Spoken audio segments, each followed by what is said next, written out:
The book of Exodus chapter 40. And the Lord spake unto Moses, saying, On the first day of the first month shalt thou set up the tabernacle of the tent of the congregation. And thou shalt put therein the ark of the testimony, and cover the ark with the veil. And thou shalt bring in the table, and set in order the things that are to be set in order upon it, and thou shalt bring in the candlestick, and light the lamps thereof. And thou shalt set the altar of gold for the incense before the ark of the testimony, and put the hanging of the door to the tabernacle. And thou shalt set the altar of the burnt offering before the door of the tabernacle of the tent of the congregation. And thou shalt set the laver between the tent of the congregation and the altar, and shalt put water therein. And thou shalt set up the court round about, and hang up the hanging at the court gate. And thou shalt take the anointing oil, and anoint the tabernacle, and all that is therein, and shalt hallow it, and all the vessels thereof, and it shall be holy. And thou shalt anoint the altar of the burnt offering, and all his vessels, and sanctify the altar, and it shall be an altar most holy. And thou shalt anoint the laver and his foot, and sanctify it. And thou shalt bring Aaron and his sons unto the door of the tabernacle of the congregation, and wash them with water. And thou shalt put upon Aaron the holy garments, and anoint him, and sanctify him, that he may minister unto me in the priest's office. And thou shalt bring his sons, and clothe them with coats, and thou shalt anoint them, as thou didst anoint their father, that they may minister unto me in the priest's office, for their anointing shall surely be an everlasting priesthood throughout their generations.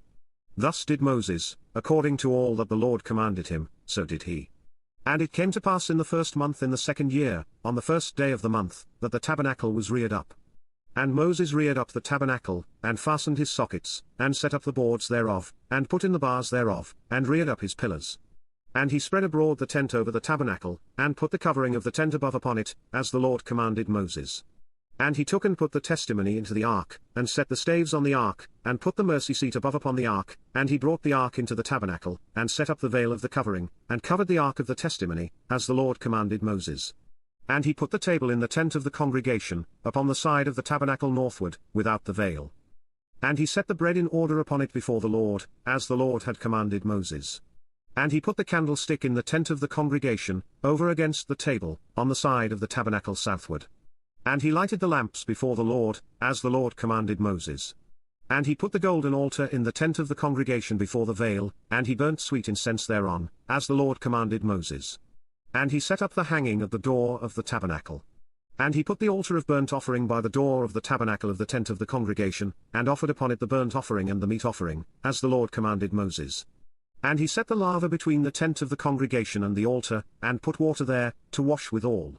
And Moses and Aaron and his sons washed their hands and their feet thereat, when they went into the tent of the congregation, and when they came near unto the altar, they washed, as the Lord commanded Moses.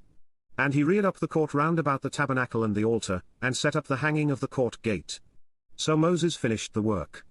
Then a cloud covered the tent of the congregation, and the glory of the Lord filled the tabernacle. And Moses was not able to enter into the tent of the congregation, because the cloud abode thereon, and the glory of the Lord filled the tabernacle. And when the cloud was taken up from over the tabernacle, the children of Israel went onward in all their journeys, but if the cloud were not taken up, then they journeyed not till the day that it was taken up. For the cloud of the Lord was upon the tabernacle by day, and fire was on it by night, in the sight of all the house of Israel, throughout all their journeys.